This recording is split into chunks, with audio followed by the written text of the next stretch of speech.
salut les turfeuses, salut les turfeurs, bienvenue pour un nouveau pronostic de Benoît Requin. Merci pour vos likes, pour vos commentaires, n'hésitez pas à vous abonner pour recevoir tous mes pronostics tous les jours et pour accéder à tous mes tickets pour la course du Quintet, rendez-vous directement en description de la vidéo. Ok, place au pronostic du Quintet du jeudi 12 mai, direction Paris-Longchamp pour le prix de Marly. Plat, 1300 mètres, 16 partants, réunion 1, course 6, indice de confiance 1 sur 5.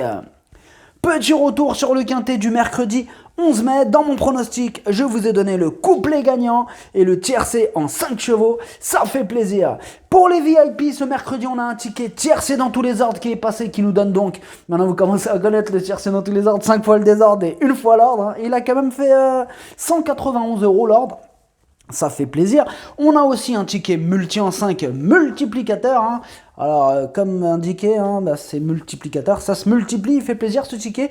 Il est passé, il a fait 107 € le multi en 5. On a aussi du ticket couplé, gagnant, placé, 2 sur 4, tiercé des ordres. En tout cas, ça fait plaisir. On a encore embêté le caissier. Il y a des résultats. On continue comme ça. Ok, c'est parti, on commence le pronostic et on commence avec le numéro 1, Super Cali. On écoute Alessandro Botti. Super Cali n'a pas démérité dernièrement à Newcastle, étant un peu pris de vitesse ce jour-là. Il retrouve jeudi les handicaps français avec des ambitions. Le numéro 14 dans les stalles est néanmoins contrariant jeudi. Je compte sur la maestria de Christophe Soumillon pour gérer ceci. Eh bien, ce numéro 1, c'est mon préféré. Je l'ai mis en tête de mon pronostic. On passe au numéro 2, Micoleo. Et on écoute Alessandro Botti. Micoleo fait preuve de constance. Depuis sa dernière course, tout va bien pour lui. Et un nouveau bon comportement de sa part est espéré, d'autant qu'il a tiré l'as dans les stalles de départ. Il est certes plus titré sur la PSF, mais le terrain s'annonçant bon jeudi, il devrait s'adapter aux conditions de course du jour. Et bien ce numéro 2 aussi, il me plaît bien, je l'ai mis en 4e position. On passe au numéro 3, Momento Giusto. Et on n'aura pas les commentaires de l'entraîneur pour ce numéro 3, mais sachez que je l'ai mis en 3e position. On passe au numéro 4, mince, j'ai pas son nom, attends... je l'ai retrouvé, c'est Jovial Béret et on écoute son entraîneur Jérôme Régnier. Dernièrement, sur le parcours qui nous intéresse, j'ai bien aimé son comportement. À cette valeur, il faut essayer dans cette catégorie, mais je la crois capable d'y réussir. Elle est toujours en forme et je ne serais pas surpris de la voir lutter pour les premières places. Eh bien, ce numéro 4, je l'ai gardé, mais en bout de combinaison. On passe au numéro 5, Régalien. Et on n'aura pas les commentaires de l'entraîneur pour ce numéro 5, mais sachez que je l'aime beaucoup, je l'ai mis en 2e position. On passe au numéro 6, Lily Rose. Et on écoute Mathieu Brasme. En dernier lieu, pour son premier handicap, elle s'est correctement comportée. Sa valeur a été très légèrement réajustée, mais je crains qu'elle soit encore évaluée un peu haute. Le raccourcissement de la distance devrait lui plaire, et avec un bon parcours, j'espère qu'elle pourra accrocher une place.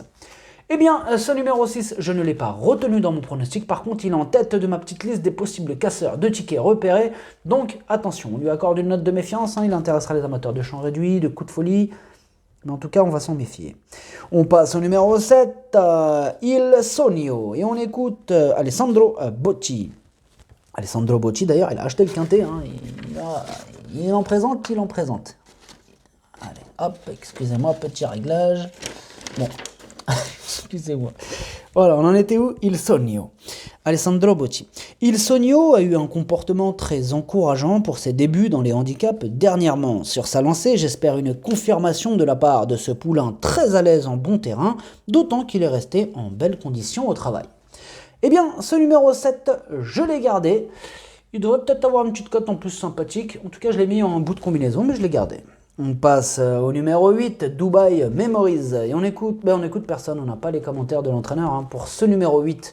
Et je ne l'ai pas retenu, d'ailleurs, ce numéro 8 dans mon pronostic. J'en ai fait passer d'autres avant lui.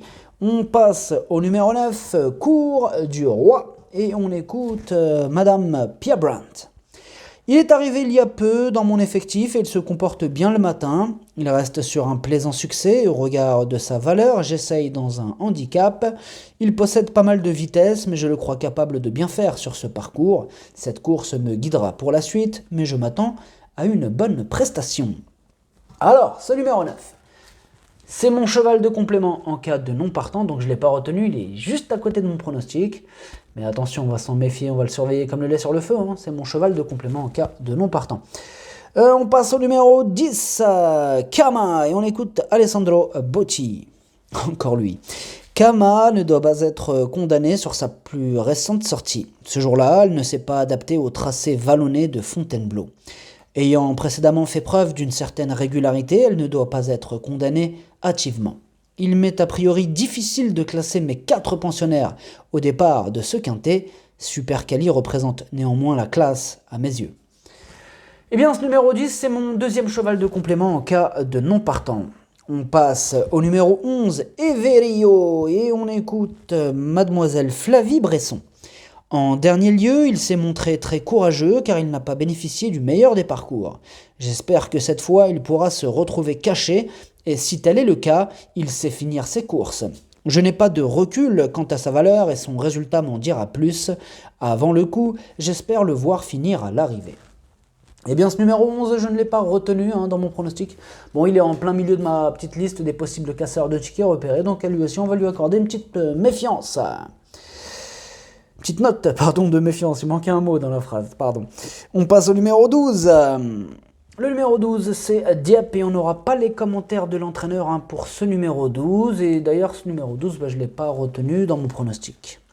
On passe au numéro 13, qui est No Time to Wait. No Time to Wait. Et on écoute Yann Lerner.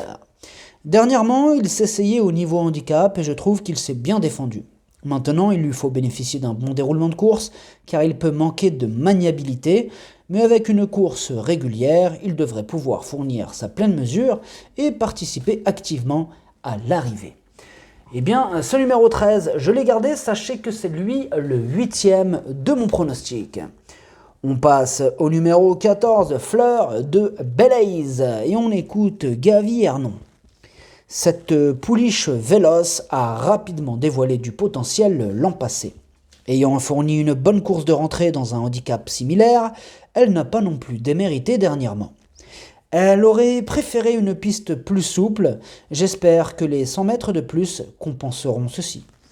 Eh bien, ce numéro 14, je ne l'ai pas retenu dans mon pronostic. Par contre, il figure sur ma petite liste de possibles casseurs de tickets repérés. Bon, par contre, à noter quand même qu'il est à l'arrière de la liste. Voilà, donc sur ma liste, je l'ai mis à l'arrière. On passe au numéro 15, Mondango, et on écoute Christophe Escuder. Je l'ai depuis environ une quinzaine de jours sous ma férule, il me donne satisfaction. Maintenant, en première épreuve, sa marge semble mince, il aurait été mieux en seconde épreuve. Bon ce numéro 15 non plus, il m'a pas charmé plus que ça, je ne l'ai pas retenu dans mon pronostic, voilà, je ne l'ai pas retenu. On passe au numéro 16, Winan, et on écoute Nicolas Collery. Pour sa première sortie sous mon entraînement, elle s'est remarquablement comportée. Elle découvrait les handicaps et a prouvé sa compétitivité en 33,5 de valeur. Cette fois, elle monte un peu de catégorie et sera pénalisée d'une livre pour être au poids plancher. Mais elle est dans un très bel état de forme et c'est le moment d'essayer un quintet. Elle devrait très bien courir. Alors ce 16 il me plaît bien, je l'ai gardé et je l'ai mis en 5e position.